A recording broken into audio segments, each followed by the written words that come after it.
But your first prep for a show, I can say that yeah, over the years you were big, but once you prepared or started to prepare for this show, that is when you started to see this physique that everybody used to know. So, what was the secret that, or what did you discover to get? Because you remember when you were still saying, if the physique is right, if the physique, if I could put the package together. So, how did you manage that? Alright, so let's back up a little bit. I think it was 2015 that Kimberly started tracking macros for the first time, and I saw her body transform. I mean, she had competed before; she had also had a good look, but it was a different look to the physique altogether. I was like, okay. So I think it was. Remember, I started in November 2015. I started tracking my food as well. And at this point, I had no expectations. So let me see what happens. So how my physique might transform or whatever. So literally, I spoke to my coach, who is still not my coach actually, from Team Stacking Plates, and she provided me my macros in terms of this is macronutrients to give me calorie intake to lose body fat. I said, alright, cool. So I started in November. First month went by, no change really. I was tracking as best as I possibly could.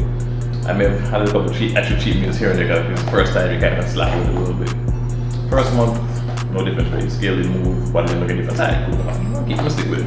I'm a determined person like that. So December, same thing, nothing really happening. Okay. Couple of Christmas time rolls around, eat a little extra food again. And then I think like maybe the second week in January, I noticed a little bit of change, a little bit of shape coming into the physique a little bit. So okay. And as the weeks progressed after that January time, so after roughly about 8 to 10 weeks, I started seeing a slight progression in my physique in terms of seeing a bit more lines. As the body fat drops, you see some more definition here and there. Actually, the shape your muscles a bit more. And I think I did it until March when I stopped, and I was amazed at what I saw pretty much. Because I mean, I've been following bodybuilding shows since like 04, 05, international shows of course. I went to my first show in 2011, like I mentioned. But I saw something that I was quote unquote proud of to see. I said, alright, I mean, not too bad. So came off the diet, went back and just eating whatever I felt like and whatnot. So what I decided to do now in 2017, I was going to diet for my birthday. My birthday is April 8th. So I said I'm going to start dieting January 1st. That's my birthday, which is April 8th. And do a photo shoot just for myself. See what I can look like, see what kind of physique I actually have after all these years of lifting weights and whatnot. So I did that, started dieting or whatever. And the physique started coming. I'm like, not too bad. So of course, seeing this now, Kimberly's in the background is whispering in my ear, like, you should compete or whatnot. So I think the nationals formed, I think they introduced roughly January, February. I think the deadline might have been June, possibly, somewhere around there. And she was like, you should fill the form, you should compete. So, of course, so April comes around, my birthday hits, I'm like, okay, let me keep dieting and see how much I can develop. So I kept dieting in through June. I was like, you know what? I'm gonna submit the form. However, I don't have a look I think it's stage worthy. Because I've seen all these physiques in magazines and whatever the case is. If I don't see that physique I want to see, I won't compete. But I'll fill out the forms. If I do want to compete, I have the option to do so. So you had already set your bar. You're not looking at what you're seeing locally. Yeah, you already set your bar at whatever from your own research, from magazines and people that you follow and whatever have you. That's what I'm looking for. For what I know. Not if I can win here. I always told person, and I still tell people up to this day, never think about winning a competition. You think about bringing the best package you can bring and what you'll be happy with for yourself. But I remember telling everybody, I think this would have been July, like roughly a month before the show. I told my opposing coach, Steve, I said, Steve, if my hamstrings don't come in before the end of July, I'm not competing. Because from how I like to see physiques on stage and stuff like that, I find, especially locally, hamstring development is lacking. And I want to showcase something that I can be proud of and that I know physique is supposed to look like. I think it was, if I remember correctly, the third week in July, I saw my hamstring lines and I said, okay, I'm gonna compete. And I told everybody as well, just like I mentioned a while ago, I knew at the time, I think it was initially we had 4 persons who were sent to the category. Our good friend Percival Jr is one of them. Shout out to Percival.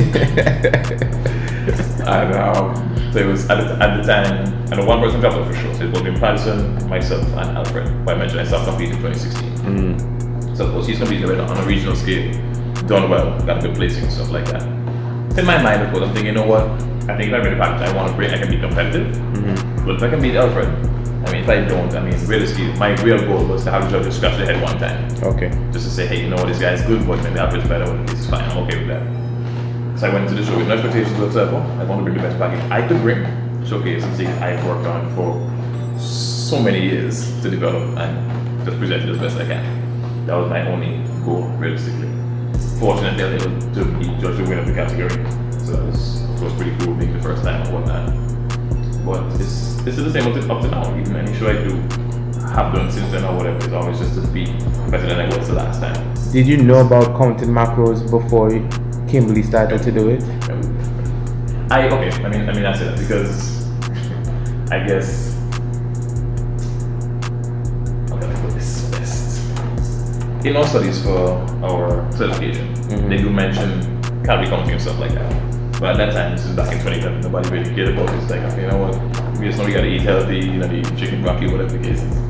And you should get the physique that you want, lose your body fat, whatever you want to do, your cardio and so on and so forth. So I knew of it, never had any experience with it, never paid attention to it, never really cared for it. But of course, it's like with anything else, when you see somebody get results doing something, you get more curious, you go and dive into yourself. So I guess not until I stopped competing in 2015, I was kind of like, you know what, let me give this thing a try. And she would have been able to help you be organized and stay on point? Sure. I tell you, like, without her, I never would have competed. And if I did compete, I would have been as successful as I have been. Realistically, I mean, she has been not only the voice in my ear, but she's also my chef. Because I really don't do, I must say I do maybe 10% of the cooking in the house, if that much.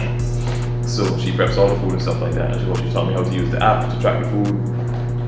Just showed me how to prepare certain meals in a quick, convenient way for me to be able to be on point with my food all the time. Whenever anybody say, oh, well, Bernard is doing it, Mr. Bernard, how Kimberly now? I mean, you know, I can't do that in fact. Everybody needs to get a Kimberly. I can't do that yet. I'm just saying. But she has been a blessing.